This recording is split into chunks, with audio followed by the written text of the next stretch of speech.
Hi everyone, Daljeet Peterson here from astrolab21.com. And in this video, we're going to talk about astrology as a sense-making tool.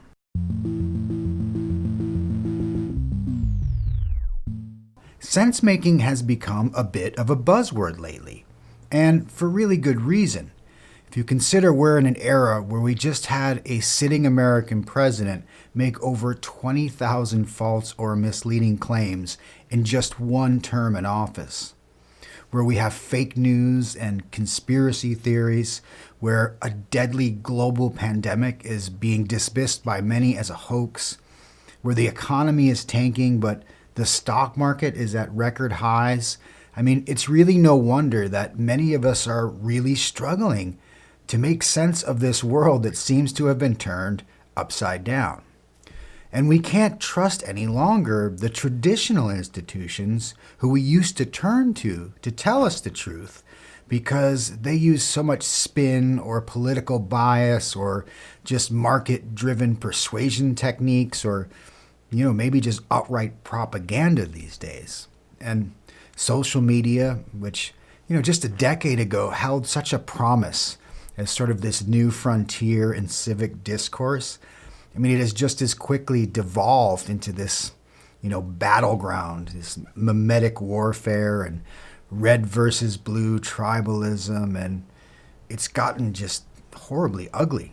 So, in the wake of the coronavirus pandemic, many of us have begun to seek out alternative sources of information in an attempt to help navigate this, what we're learning is an increasingly polluted information ecology.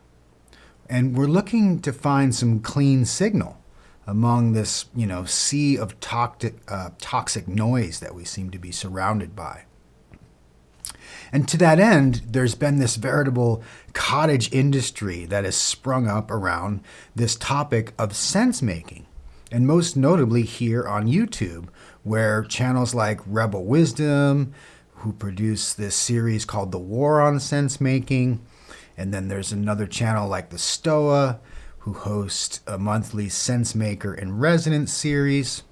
And, I've become a regular subscriber to both of those channels, and I've learned a lot from what they call the collective intelligence that they're gathering from this wide range of perspectives and a rather rich diversity of sources that have been featured on these and other really good channels. And I've got a deep gratitude for the efforts of all those people who are seeking to facilitate more open and frank dialogues, really having the courage to strongman opposing viewpoints and listen without prejudice, and to really genuinely seek to learn and to share and to cooperate, to collaborate. These are all qualities that are in desperately short supply in our society right now. And just seeing people start to show up in this way has certainly renewed my faith in humanity, and at a time when it was at a bit of a nadir. So it's just made me want to join that cause, so to speak. Now, as a practicing astrologer, it's probably no surprise to anyone that I use astrology as my fundamental framework for viewing the world. As a result of 20 years of studying and working with the archetypes and the symbols of astrology, I've developed a rather comprehensive tool set that I use for my own sense-making. And it really is very powerful. I've come to the realization that, almost anything can be interpreted and comprehended and really better understood through the lens of astrology. But it wasn't until my recent, deep dive into the topic of sense-making that I really appreciated the value of this astrological framework. And among the many brilliant thinkers who I've been exposing myself to, I should say, over the last few months, guys like Daniel Schmachtenberger and Jordan Hall and Jamie Wheel and Nora Bateson, John Vervaeke, and even Jordan Peterson, Ken Wilber, Douglas Rushkoff, Charles Eisenstein. There's just so many great names. And there's been so many topics and so many deep dives into so many subjects. And I've digested them all. And, this collective intelligence, this metamodernism, this idea of rivalrous game theory and mimetic warfare, dialectics, integral theory, communitas. And what I've come to realize is that I've been able to absorb and assimilate all of these many varied topics and ideas and distill them through my astrological framework. And at one point, a kind of light bulb went off in my head, and I realized that astrology itself is a fantastic kind of meta sense-making tool.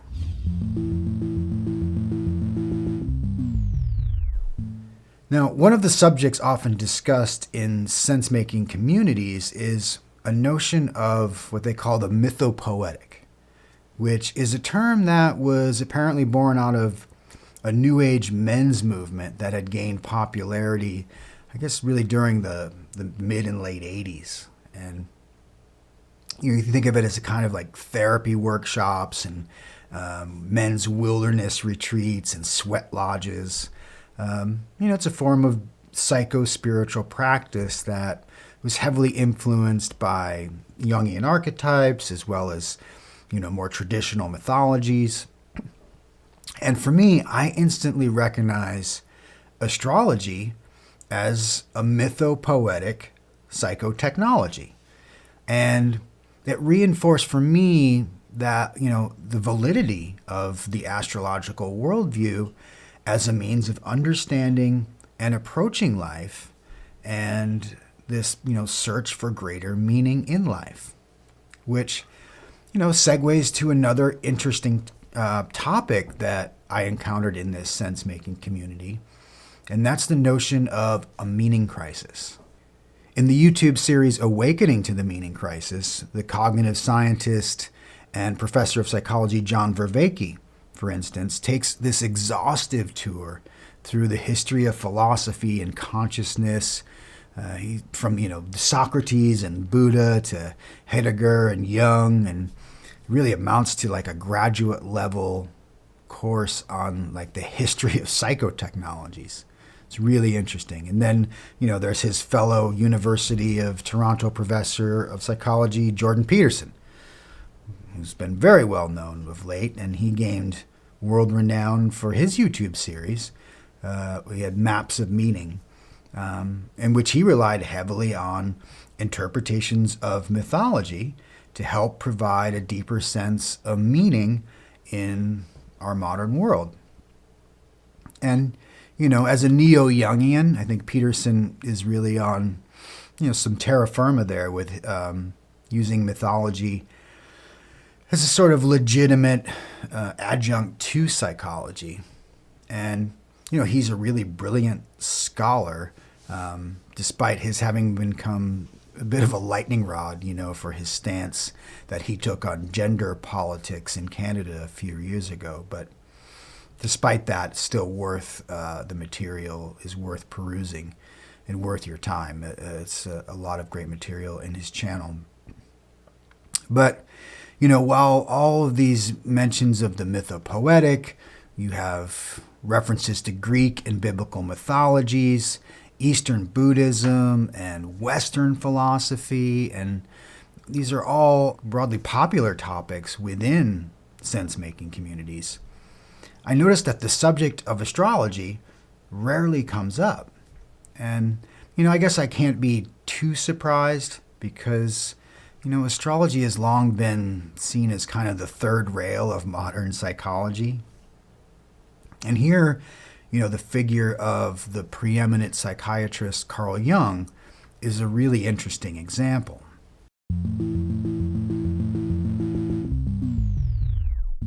So Jung was one of the founding fathers of modern psychoanalysis. He was the most famous protege of Sigmund Freud, and he broke with his mentor and formulated his own rather comprehensive theory. And the collected works of C.G. Jung, which spans some 20 volumes on topics ranging from, the collective unconscious and archetypes, animus and anima, synchronicity and the shadow. And Jung's sources range from like ancient Greek and biblical texts to Hindu mythologies and really arcane alchemical treatises. His expertise is on such a wide range of topics. It's really breathtaking. And, he was a Swiss native, so he spoke French and German and English and Italian fluently. He could read texts in their original ancient Greek and Latin, and I think even Sanskrit. In some of the volumes of his collected works, there's almost as much information in the footnotes as there is in the actual text. In fact, the famous psychonaut Terence McKenna, who he was giving an address, I believe, to the Jung Society back in the 90s, he quipped that Jung had elevated the footnote to a high art form. And as one of the most brilliant thinkers of the 20th century, Jung's knowledge was really almost encyclopedic. Now, interestingly, Jung was also a devoted practitioner of astrology. And, many Jungians have sought to sort of expunge that fact from the record, I think because they fear it would somehow compromise the legitimacy of psychology as a social science. But Jung's fascination with astrology is evidenced from his earliest writings, really. There was an exchange of letters he made with Freud as early as 1911, where Jung wrote to Freud and he said, "At the moment I am looking into astrology, which seems to be indispensable for a proper understanding of mythology." And then in a follow-up letter, Jung then further confessed to Freud that his evenings were currently being taken up largely with astrology and the calculation of horoscopes in order to, as he said, find a clue to the core of human psychology. Now, in his replies, Freud consistently warned Jung against publicly admitting to this interest in astrology for fear that he be branded as a mystic and that it might undermine the legitimacy and value of his work in this nascent field of psychology that they were building together. And it seemed like Jung took that advice of his mentor to heart. Jung also had a decades-long exchange of letters with the famous physicist Wolfgang Pauli, who was one of the founders of quantum theory. And these series of letters was actually published as a book called Atom and Archetype. And the dialogue between these two men is said to have really had a big influence on Jung's own theory of synchronicity. But one of their later exchanges of letters, Jung actually confesses to Pauli that he's really too consumed with the study of astrology to really engage with him on these connections between physics and psychology. And when I came across that, I was like, that's a real bombshell, that Jung apparently felt that astrology was a more important pursuit to him than an investigation into quantum physics. But again, this is a point that has been really largely overlooked in the collected work of Carl Jung. And it wasn't until the publication of the Red Book in 2009 that the true depth of Jung's fascination with astrology and the occult more broadly was really revealed. That book is essentially a series of private diaries that documented his encounter with his own unconscious. And it's a really fascinating glimpse into the mind of one of the founding fathers of psychology. And it reveals how deeply steeped he was in the esoteric arts, including astrology. And, I think Jung purposely kept the Red Book out of his collected works because he didn't want it to taint, the academic rigor of his formal body of work. fearing that, exposing his true occult heritage might compromise him. And, while it's understandable, right, from a professional perspective, I can appreciate that, but he really did a disservice to the ancient art of astrology that he obviously so revered and respected. And, it took almost 50 years after his death for some of these truths to be brought to light. But now, with that genie out of the bottle, we're seeing that astrology is enjoying a bit of a resurgence of late within even academic circles, and most certainly throughout society at large.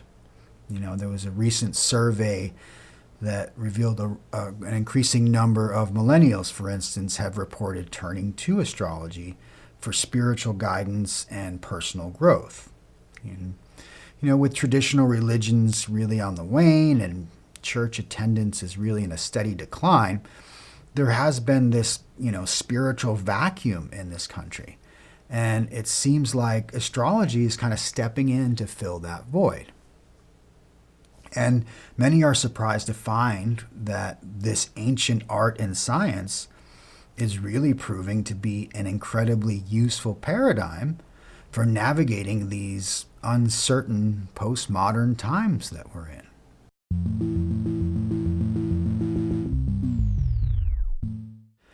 Another key concept in sense-making circles is the notion of agency and sovereignty.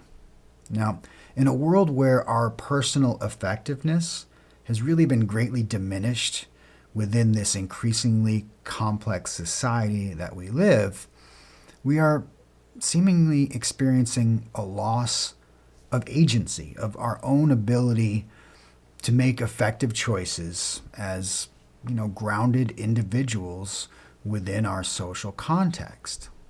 So, sense-making is an endeavor to help us reclaim this agency and restore our sense of personal sovereignty.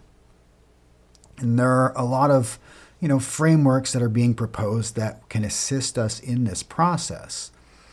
And I would suggest that the framework of astrology provides an individual with a very unique sense of sovereignty via the personal horoscope. Because, each of us has a unique birth chart. And when we cast it for the exact time and place of our birth, our personal horoscope becomes our personal blueprint, right? It's a symbolic representation of the sovereignty of our soul. Each of us is a one-of-a-kind human being with a special purpose and a special destiny to fulfill. And the birth chart provides us with a map, really, that will help us navigate this journey of our lives.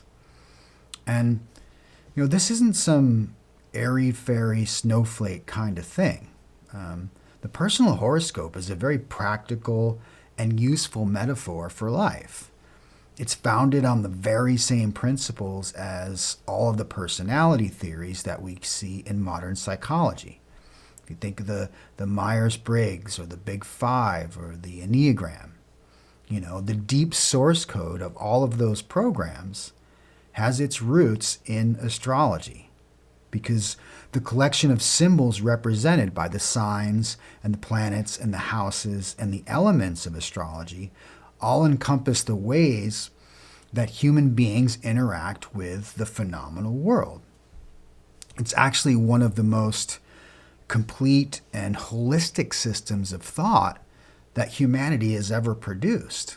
And it connects us to ourselves, connects us to each other, it connects us to society, it connects us to the planet, it connects us to the entire solar system.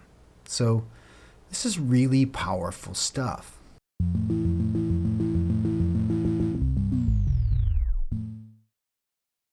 Now, when we as individuals can learn to read and interpret our own birth chart, we gain a real sense of agency.